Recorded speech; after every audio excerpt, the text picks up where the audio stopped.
주시는 하나님의 말씀은 요한복음 21장 18절에서 23절 말씀을 보겠습니다.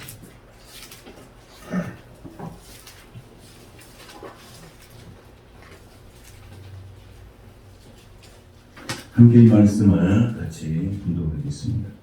내가 진실로 진실로 내게 이르노니 내가 젊어서는 스스로 띠띠고 원하는 곳으로 다녔거니와 늙어서는 내 팔을 보이리니 남이 내게 띠띠우고 원하지 아니하는 곳으로 데려가노라. 이 말씀을 하실 베드로가 어떠한 죽음으로 하나님께 영광을 돌릴 것을 가리키심이더라. 이 말씀을 하시고 베드로에게 이르시되 나를 따르라 하시니 베드로가 돌이켜 예수께서 사랑하시는 그 제자가 따르는 것을 보니 그는 만찬석에서 예수의 품에 의지하여 주님을 파는 자가 누구 옷 입고 묻던 자더라. 이에 베드로가 그를 보고 예수께 여짜오되 주님, 이 사람은 어떻게 되겠사옵나이까? 예수께서 이르시되 내가 올 때까지 그를 머물게 하고자 할지라도 내게 무슨 상관이냐? 너는 나를 따르라 하시더라. 이 말씀이 형제들에게 나가서 그 제자는 죽지 아니하겠다 하였으나 예수의 말씀은 그가 죽지 않겠다 하신 것이 아니라 내가 올 때까지 그를 머물게 하고자 할지라도 내게 무슨 상관이냐 하신 것이로라. 아멘. 오늘 말씀 제목은 너는 나를 따르라, 이런 제목으로 하나님의 말씀 증거하도록 하겠습니다. 부활하신 예수님께서 제일 먼저 우리에게 주신 축복이 뭐라고 했습니까? 평강의 축복입니다. 올해 가정의 달을 맞이해서 여러분 가정 안에 평강 있게 되시기를 주님의 이름으로 축복합니다. 오늘 예수님께서 베드로를 부활하신 후에 베드로를 찾아왔어요. 베드로를 찾아온 이유는 베드로를 가까이 이렇게 하고 싶고 또 그를 통해서 하나님께서는 이 베드로가 복된 사람이 되게 하시기를 원하셨어요. 주님을 만나고 주님을 가까이 하는 자에게 하나님은 복된 사람으로 세워주시는 것을 믿으시기 바랍니다. 그래서 오늘 베드로에게 예수님께서 친히 바닷가에 오셔서 이제 베드로가 새로운 하나님의 사람으로 제자로서 이렇게 사역할 수 있도록 힘을 주고 용기를 주는 것을 보게 됩니다. 시편 73편 28절에 보면 하나님께 가까이 함이 내게 복이라 그랬습니다. 우리가 복이 뭐냐? 복이 뭐냐? 예수가 복인 줄로 믿습니다. 예수가 복이에요. 근데 그 예수님을 가까이 하는 것이 정말 복인 것입니다. 제가 어린 시절에 태어난 가정에서 제가 태어나 보니까 저희 가정, 내가 태어난 그 가정은 보니까 하나님을 가까이 하는 가정이 아니었어요. 하나님 가까이 하는 가정이 아니었어요. 그래서 보니까 할아버지는 한학을 하셨어요. 한학 하시죠. 한학을 하셨어요. 한학자였어요. 그리고 우리 집에 조그마한 방에서 동네 청년들을 다 모아놓고 천자문, 명심보감 이런 걸 가르쳤어요. 그러니까 우리 할아버지는 동네에 나가시면 굉장히 존중받는 어르신이었어요. 여러분 서당의 그 훈장이니까 얼마나 존중을 받았겠어. 동네 청년들이 가면은 어르신, 사부님 이렇게 하시면서 얼마나 멋있어요. 그런데 그 가정에 뭐가 없었어요? 세상에서는 존중을 받았지만은 예수가 없는 가정이었어요. 예수가 없는 가정, 그런 가정에서 태어났어요. 그래서 그 예수가 없는 가정에서 태어나서 보니까 할머니가 이제 예수님을 믿게 됐어요. 어떤 연유로 이제 전도를 해서 예수를 믿게 되었어요. 그래서 할머니를 통해서 온 자녀들, 할머니 이스라엘 자녀들이 다 예수를 믿게 됐어요. 이제 할머니가 가는 곳마다 전도하기 시작했어요. 자녀들을 전도하기 시작했어요. 자녀를 전도해서 우리 부모들도 이렇게 자녀들을 전도하는 부모들이 되시기를 축복합니다. 자녀들을 잘 전도했어. 그래서 그 자녀의 후손들이 이제 교회에 다 중직자가 되셨어요. 목사님 되시고 장로님, 목사님 되시고 후손들이 그렇게 됐어요. 그런데 이렇게 보니까 저희 어머니도 신앙생활 안 하고 우리 아버지도 신앙생활 안 했어요. 그리고 어머니도 신앙생활 하시는데 바쁠 때는 안 가고 또 여유 있으면 가고 이런 신앙생활 하고 계셨어요. 그런데 이제 제가 80년도에 신학 공부를 하면서부터 어머니가 신앙생활을 제대로 해야 되겠다 이렇게 마음을 먹은 것 같아요. 그래서 제가 신학 공부를 하면서 어머니가 신앙생활을 참 열심히 이렇게 했고 나중에 보니까 구역장이 되더라고요. 그래서 내가 얼마나 감사했는지 우리 어머니가 구역장이 되셨다고 내가 막 돌아다니면서 목사님한테 광고했거든요. 구역장이 구역장이 하고 있어요. 아무나 하지. 아니 그렇게 생각하면 우리 어머니의 구역장은 이게 목사님 수준이라고 그 의미가 있다고 내가 그러면서 얘기했던 적이 있었어요. 어머니가 구역장 하셨고 아버님도 교회 안 다니셨잖아요. 근데 아버지는 교회를 안 다녔어요. 그런데 이제 계속 이렇게 우리가 복음을 전하고 해서 언제 예수를 믿게 됐냐면 제가 목사 안수를 받게 되니까 그때 이제 예수를 믿게 됐어요. 아버지 스스로 그런 생각을 했겠죠. 아들이 목사인데 내가 교회를 안 다니면 안 되겠다 생각해서 이제 가게 된 것 같아요. 그래서 저는 주일날 전화가 왔더라고요. 내가 오늘부터 교회를 나가야 되겠다 하고 나한테 전화가 왔더라고요. 그래서 그때부터 이제 신앙생활을 하게 됐고 저희 아버지도 집사가 되셨어요. 집사. 할렐루야. 집사가 또 아무것도 아닌 것이 아니에요. 얼마나 귀한 일이에요. 집사님이 딱 되셔서 천국으로 가신 거예요. 그런 후에 이제 자손들이 예수를 믿었고 그 후손들이 예수 믿어서 우리 가정은 하나님을 가까이 함으로 복된 가문이 된 줄로 믿습니다. 그렇게 살아온 삶 가운데서 많은 유의 복절이 있었어요.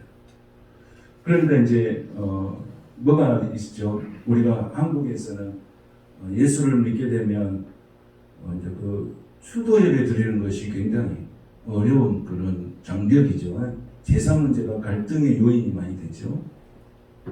그런데 이제 우리 할머니가 용기 있게 그 제사를 반대하는 사람들은 다 어디 가라 그러고 교회 목사님을 모셔가지고 그냥 우리 집에서 그냥 예배를 딱 드려버렸어요. 그런데 이제 저희 아버지가 그 신앙생활 해도 제사는 이렇게 모시고 이렇게 있었으니까 그때 이제 신앙이 그렇게 깊지 못했으니까 그래가지고 무효다 그랬어요. 제사가 무효다. 목사님이 와서 이렇게 하긴 했지만 우리가 해야 진짜다. 그래서 이제 우리 할머니가 제사는 두 번 하는 것이 아니다. 이렇게 딱 규정을 했어요. 원래 그런 건가 몰라도 하여튼 우리가 할머니께서 규정을 했어요. 제사는 두 번 하는 게 아니다. 그러니까 아버지가 수긍을 했어요. 그날 이후로부터 우리 그 가정 안에서 이제 제사 문화가 없어지고 이제 하나님께 예배하는 이제 추모 예배 문화가 딱 정착되는 그런 계기가 돼서 지금까지 오게 된 것입니다. 영적인 생활을 하게 되면 많은 굴곡들이 있습니다. 그래서 그 굴곡들을 어떻게 하나님께서 인도하신 대로 내가 순응하면서 가느냐가 굉장히 중요하고 의미 있습니다. 오늘 베드로도 마찬가지입니다. 영적인 줄기를 쭉 타고 가다가 순간에 슬럼프가 왔죠. 이 슬럼프를 굉장히 겪다가 예수님이 부활하시니 오늘 찾아오신 거예요. 뭐하러 찾아오셨겠어요? 예수님이 베드로를 복된 사람 만들려고 찾아오신 줄로 믿습니다. 오늘 예수님이 저와 여러분을 찾아오시는 것은 저와 여러분을 복된 사람으로 만들어 주시기 위해서 찾아오시는 줄로 믿습니다. 오늘 예배하는 저와 여러분이 바로 복된 사람이에요. 아멘. 그래서 하나님께서 일일이 간섭하시고 찾아오시는 거예요. 그래서 주를 가까이 하는 사람이 복이라고 하는 거예요. 주를 가까이 하는 게 복. 그러니까 우리가 복을 받으려면 어떻게 해야 돼요? 복을 받으려면 주님을 가까이 하면 복이 되는 거예요. 주님을 잘 섬기면 주님으로 인하여서 주시는 복이 우리에게 흘러들어온 거예요. 그래서 교회로 말하면 하나님의 주의 종을 통해서 성도들에게 복이 이렇게 흘러들어가게 하시는 거예요. 가정으로 말하면 집안의 가장, 영적인 가장이 있어요. 영적인 가장. 그 영적인 가장은 자녀일 수도 있고 부모일 수도 있어요. 하나님 그 영적 가장이라는 것이 있잖아요. 아버지가 될 수 있고 어머니가 될 수 있고 남편이 될 수도 있고 아내가 될 수 있는 영적 가장이 있어요. 그럼 그 영적 가장을 통해서 하나님이 복을 주셔서 그 복이 온 가정과 자손들에게 흘러가게 하시는 거예요. 그래서 하나님은 너를 뭐라고 말씀하시냐면 아브라함에게도 말씀하실 때 첫 번째 뭐라고 했어요? 너는 복이 될지라 그랬어요. 아멘. 한번 따라하겠습니다. 너는 복이 될지라. 아멘. 이게 이제 우리가 올해 가정의 달에 평강의 복을 받아야 되는데 늘 하나님께서 복이 될지라 이렇게 말해줄 거예요. 그런데 그렇게 말하고 난 다음에 복이 됐습니까? 안 됐습니까? 아브라함이 복이 됐습니까? 안 됐습니까? 그렇게 하나님의 말씀으로 너는 복이 될지라 했을 때 아브라함이 복이 됐어요? 안 됐어요? 복이 된 거예요. 그래서 하나님께서 아브라함을 통해서 하나님의 역사를 이루어 가시는 거예요. 더 앞으로 가면 창세기 1장 26절에서 28절에 보면 하나님께서 사람을 만드시고 제일 먼저 하신 일이 있어요. 무슨 하셨을까요? 사람을 복되게 하신 거예요. 그 복이 뭐냐? 하나님의 형상을 닮아가고 하나님을 가까이 하는 것이 진정한 복이에요. 그러면 하나님이 부여하신 분이죠. 그러시죠? 하나님이 부여하신 분이기 때문에 그 부여하심이 우리 가운데로 흘러서 들어오시는 거예요. 그래서 예수를 믿으면 우리가 보통 뭐라 하냐면 예수 믿고 뭐 하세요? 구원 받으세요. 예수 믿고 복 받으세요. 그러죠? 예수님의 가지고 있는 부요함이 우리 안으로 이렇게 흘러서 오는 거예요. 나도 모르게 스며 오는 거예요. 그래서 내가 어느 순간에 어떤 상황 속에 어떻게 질문했을 때 아름답게 문제가 해결되고 풀려지는 역사들이 일어나게 돼요. 그것이 뭐냐면 하나님의 인도하심이에요. 그래서 세상에는 우연이라는 것이 없어요. 하나님의 다 간섭하심 속에서 일어나신 줄로 믿습니다. 그래서 우리가 하나님을 믿고 살 때 그래서 예배하는 삶이 굉장히 중요하다는 거죠. 그래서 하나님은 이스라엘 백성들을 이렇게 출애굽을 해서 이렇게 쭉 인도한 다음에 출애굽기서 40장 쪽에 가면 뭐 하냐면 성막을 지어요. 성막을 뭐하러 지겠어요? 예배하는 것이 중요하기 때문에 성막을 지은 거예요. 그래서 매일 예배하고 매일 하나님과 교통하라. 이것이 바로 복이 있는 사람이다. 여러분 우리의 인생이 풀리려면 뭐 해야 되겠어요? 하나님을 가까이 하면 풀립니다. 할렐루야. 우리 자녀들이 공부를 잘하려면 어떻게 하면 되죠? 하나님을 가까이 하면 공부 잘하게 되어 있어요. 사업을 잘하려면 어떻게 되겠어요? 하나님을 가까이 하면 사업이 풀리게 되어 있어요. 왜? 하나님은 복의 근원이세요. 하나님은 부여하세요. 그걸 우리에게 부어주시는 거예요. 그래서 예수님이 말씀하시잖아요. 땅에서 못 깬 사람을 어디서 못 깨요? 하늘에서도 못 깨는 거예요. 그러나 땅에서 풀리면 하늘에서도 풀리는 거예요. 그걸 풀 수 있는 분이 누구예요? 사람은 아니에요. 누구예요? 예수 그리스도. 오늘 여러분에게 묶여있는 모든 것들이 예수 그리스도의 이름으로 풀어지게 되시기를 축복합니다. 우리가 묶여있는 것 때문에 근심을 하고 묶여있는 것 때문에 염려를 하고 묶여있는 것 때문에 낙심하고 묶여있는 것 때문에 절망을 하는 거죠. 그러나 예수님은 그걸 오늘 풀어주시겠다고 약속하셨어요. 오늘 이 시간 여러분 묶여있는 모든 것들이 풀어지는 역사가 있기를 축복합니다. 물질의 문제도 풀어주시고 가정의 여러 가지 건강의 문제도 풀어주시고 사업의 문제도 풀어주시고 코로나 이후에는 더 번창하는 복이 여러분이 있게 되시기를 축복합니다. 그래서 야고보 4장 8절에 보면 하나님을 가까이 하라 그리하면 너희를 가까이 하시리라 그랬어요. 그러니까 하나님을 가까이 하라 그러면 가까이 한다 그랬어요. 그게 우리에게 주도권을 주는 거예요. 내가 하나님을 멀리하면 하나님도 우리를 멀리하는 거예요. 하나님은 무슨 인격적 관계이기 때문에 그래요. 인격적 관계. 그래서 우리가 하나님 말씀을 통해서 가까이 하고 예배를 통해서 가까이 하고 기도를 통해서 가까이 할 때 내 속에서 하나님의 풍성함을 경험할 수 있다는 거죠. 그래서 베드로가 신앙생활을 잘 할 때와 베드로가 신앙생활을 좀 소홀히 할 때의 차이가 있어요. 자, 베드로가 신앙생활 잘할 때는 정말 주님을 가까이 할 때는 언제 했느냐면 무명의 베드로가 신앙 고백으로 교회 반석이 됐잖아요. 그 요한복음 1장 42절에 보면 뭐라고 하냐면 너는 장차 개바라 할지라 그랬어요. 하나님은 딱 만나면 뭘 주신다고요? 비전을 주신 거예요.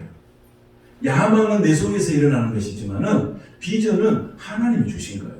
우리는 야망의 사람이 아니고 비전의 사람이 돼야 됩니다. 할렐루야. 비전의 사람. 그래서 비전을 주신 거예요. 너는 개바라 할지라. 개바가 뭐예요?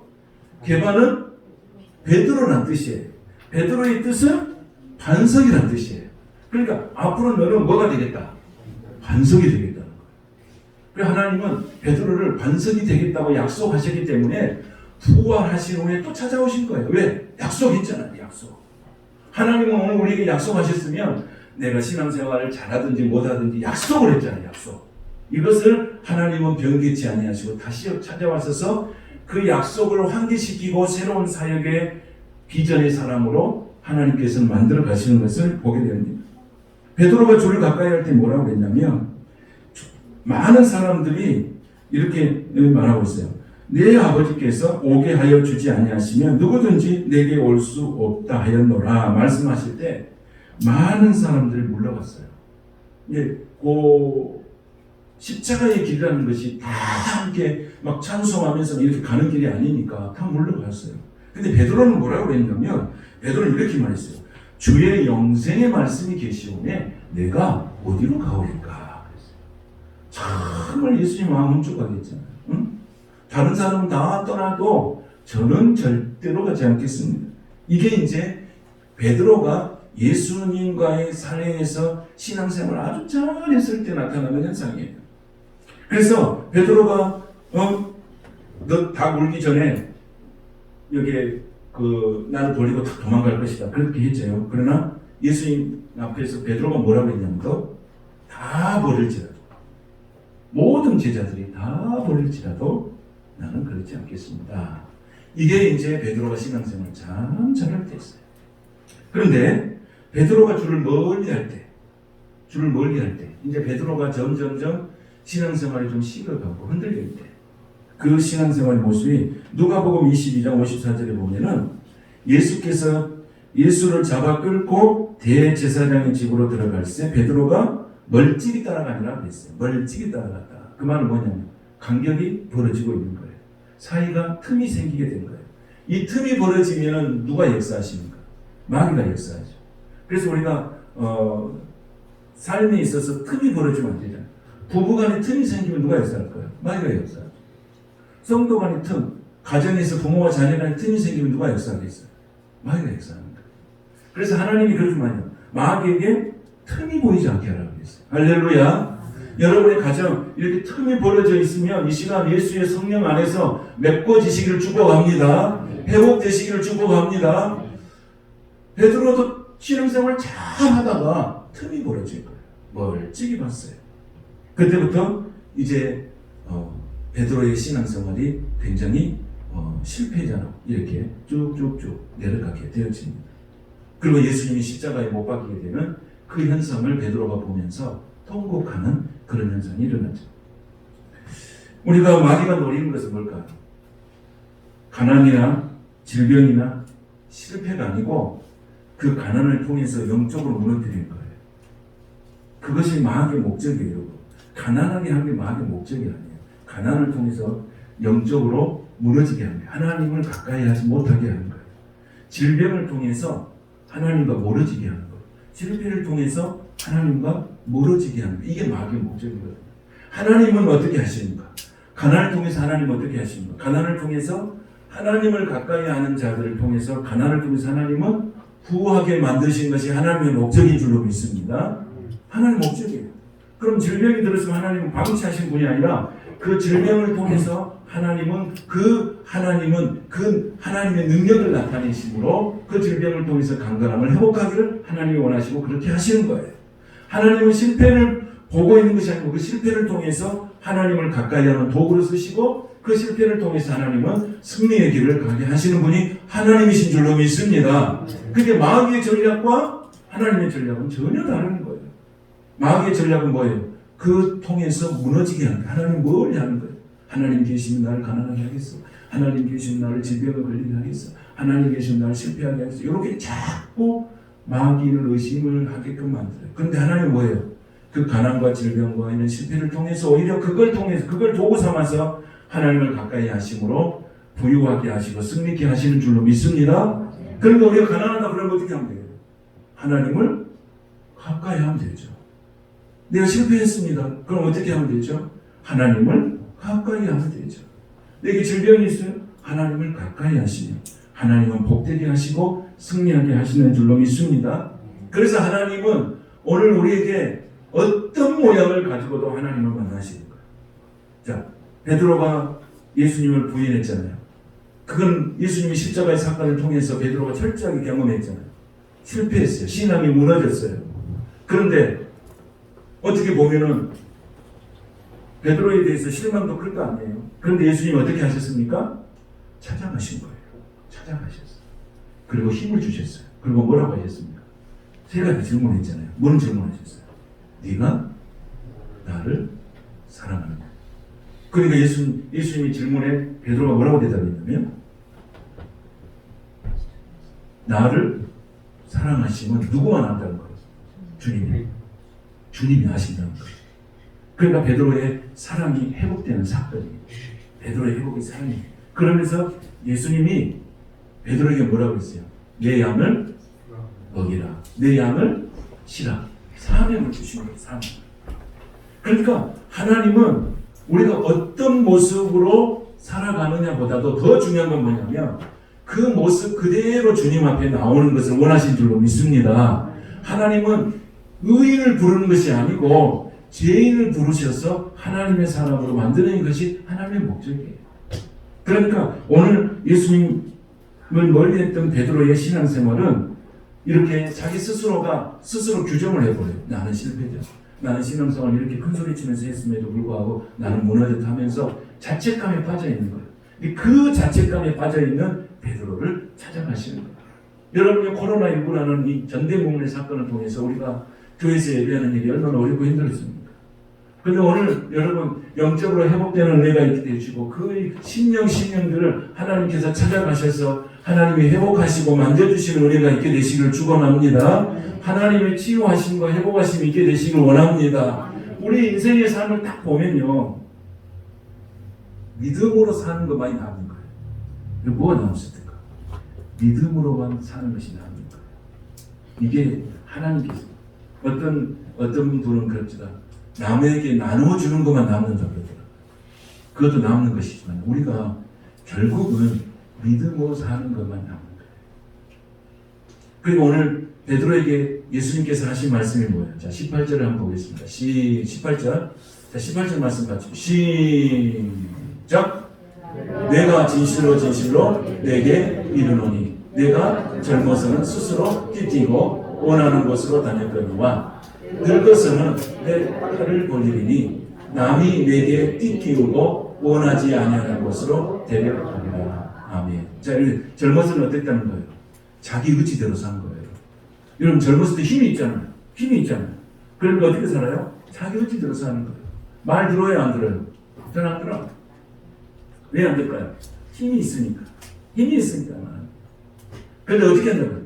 베드로도 네가 힘이 있을 때는 네 마음대로 살았다는 거예요. 그런데 늙어서는 어떻게 한다는 거예요?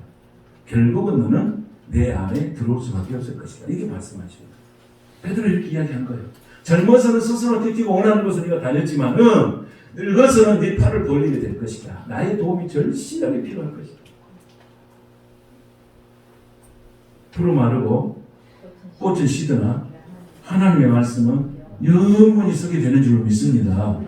우리가 이 진리를 알면요, 신앙생활을 또는 우리가 영적인 삶에서 승리할 수밖에 없어요. 그런데 오늘 베드로가 이런 상황 속에서도 뭐가 있냐면은 요한에 대한 경계의식이 있어요. 오늘 성경이 그러잖아요. 요한에 대한 경계의식. 자, 보겠습니다. 성경을 한번 보겠습니다.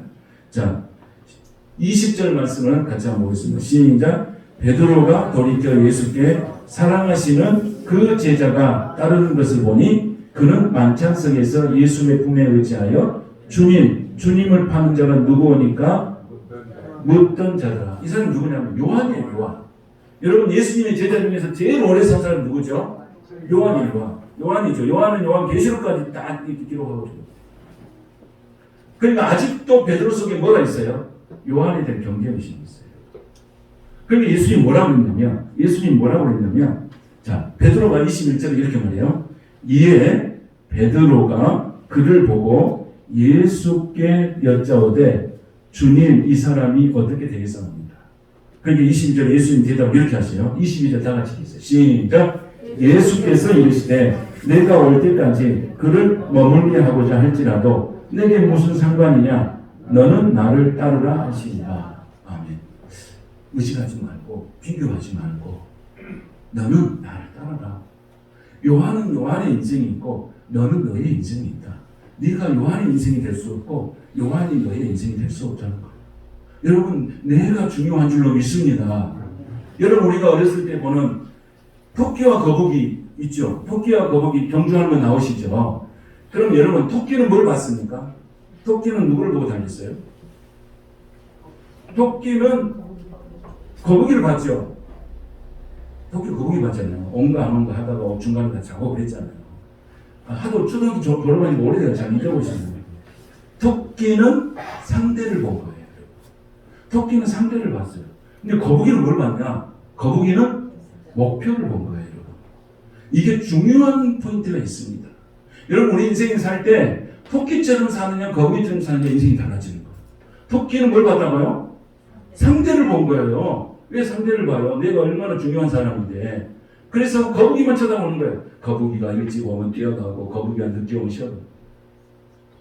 근데 거북이는 뭘 봤다고요? 목표를 본 거예요. 목표.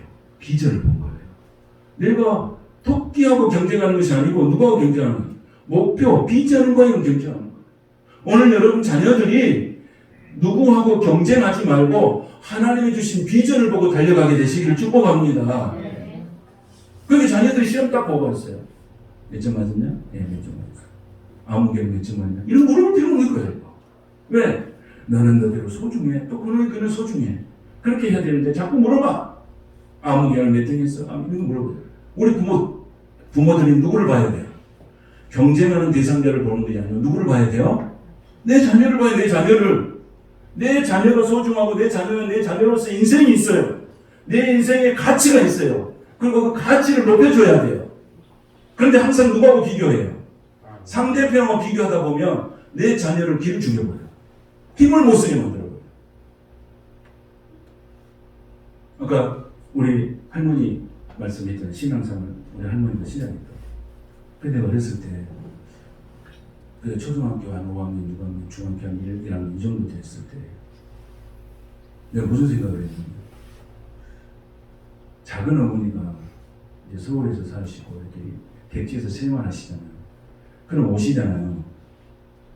그러면 작은 어머니가 오랜만에 오니까 어떻게 오겠어요? 그냥 오시겠어요? 어떻게 하고 오시겠어요? 오셔서 선물도 사오시고 맛있는 것도 사다 주시고 또 용돈도 드리시고 그럴 거 아니에요? 작은 어머니가 이제 딱 가셨어요. 그런다면 누구 이야기만 주로 많이 하겠어요?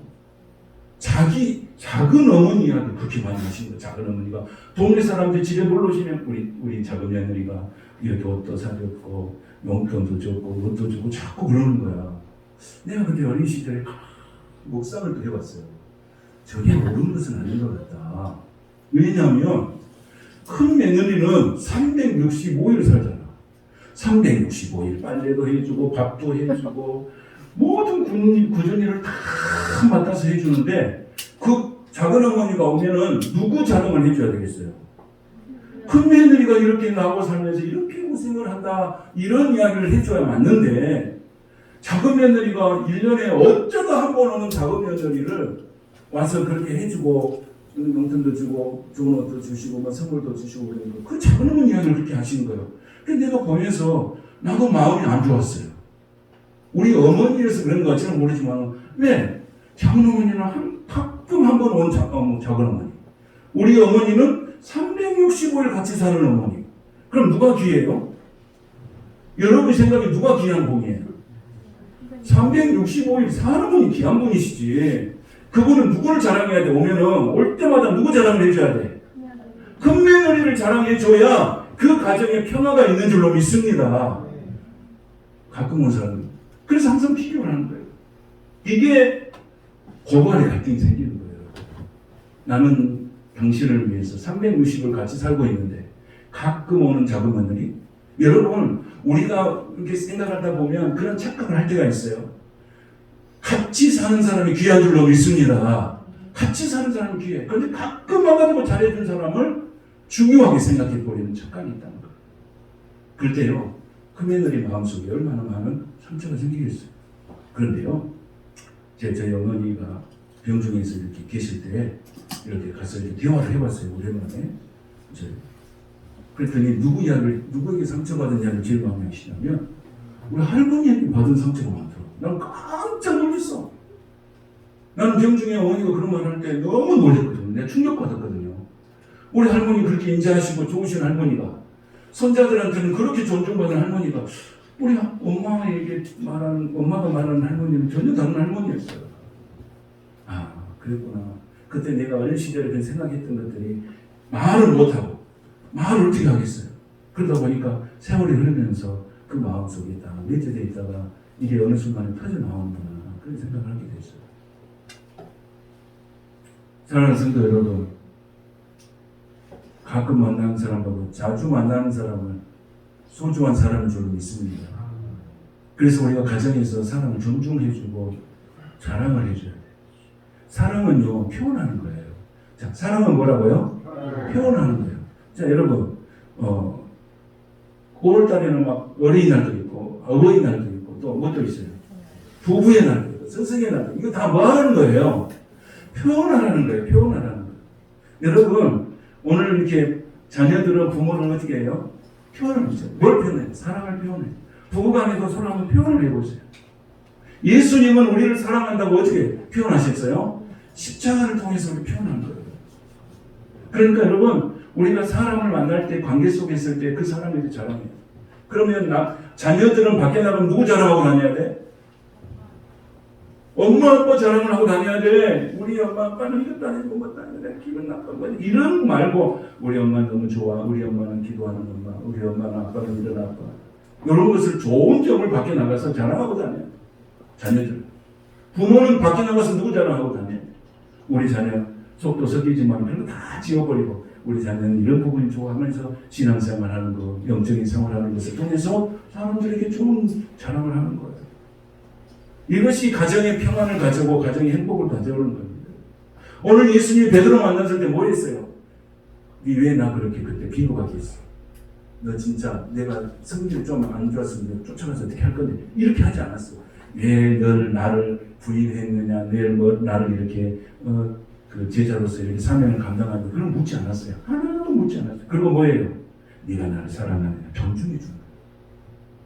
가정에 대한 여러분의 가정 안에서 서로 존중해 주는 그런 행복이 있기를 축복합니다. 할렐루야. 부모는 누구를 존중해 주고 자녀를 존중해 주고 자녀는 부모를 존중해 주고 밖에 나가서 부모는 자녀를 존귀한 자녀로 이렇게 하고 밖에 나가서 자녀들은 부모 자녀 모두가 존중받는 그런 가정. 그래서 실제적으로 가정에서 그런 은혜를 경험하게 되시는 여러분이 되시기를 축복합니다. 누가 누구를 만난 것처럼 예수님이 베드로 만난 거죠. 얼마나 귀해요. 여러분, 다른 사람 뭐라고 했어요? 베드로가 예수님을 저렇게 부인했는데 예수님은 끝까지 저 베드로를 잡고 있네? 그런 말 들었을 거예요. 그런데 예수님은 끝까지 사랑하시는 모습을 존중해요. 그리고 베드로가 어떻게 했어요? 베드로의 일생이 어떻게 끝납니까? 아까 이야기했잖아요. 너는 개봐라 그랬어요. 반석이었어요. 어떻게 결국 예수님 베드로가 복음을 전하다가 죽으셨는데 어떻게 죽었냐면 나는 예수님처럼 죽을 수 없다 해서 십자가에 거꾸로 죽었어요. 이것이 베드로가 가졌던 반석의 축복이고 주님을 위해서 헌신한 최후의 사람이 된 것입니다. 여러분, 오늘 예수님이 뭐라고 말씀하십니까요? 너는 나를 따르라. 나는 나대로 가치가 있다. 아멘. 사람하고 경쟁하지 말고 비교하지 말고 나는 나대로 인생에 의미가 있어요, 여러분. 어? 이 세상에서 나하고 똑같은 사람 아무도 없어요, 여러분. 우리 쌍둥이하고 나 살잖아요. 안 똑같아. 똑같아. 아무것도. 나는 나대로 하나님이 다 독립적으로, 인격적으로 만들어놨어요. 감사해요. 그러니까 여러분, 한번 다 해서 나는 나대로 가치가 있다. 자신을 사랑하시고 존중해 주시길 바라겠습니다. 그럼 얼마나 귀한 가정이 되고 복된 가정이 되겠습니까? 비교하지 말고 우리가 하나님 안에서 승리하는 여러분 되시기 원합니다. 오늘 제가 보낸 말씀이 있어요. 무슨 말씀이 있어요? 자, 빌립보서 2장 16절의 말씀 제가 보내드렸죠. 보고 오신 분들 안 보고 오신 분 계실 거예요. 뭐라고 했냐면 생명의 말씀을 밝혀 나의 다름질이 헛되지 아니하고 수고도 헛되지 아니하므로 그리스도의 날에 무슨 날에? 그리스도의 날에 내가 뭐 할 것이? 자랑할 것이 있기를. 할렐루야. 우리의 모든 삶이 그리스도의 날에 주님 앞에서 자랑하게 되는 복된 성도의 삶이 되시길 축원합니다. 거룩하신 하나님 감사합니다. 오늘도 나를 따르라 하신 주님 베드로를 얼마나 사랑한지 모릅니다. 오늘도 예수님께서 베드로에게 그 사랑을 표현한 것처럼 우리도 가정의 구성원들에게 내가 가지는 마음을 표현할 수 있는 복된 가정 되게 하시고 예수님을 섬기는 귀한 가정들이 다 되게 하여 주옵소서. 예수님의 이름으로 축복하며 기도하옵나이다. 아멘.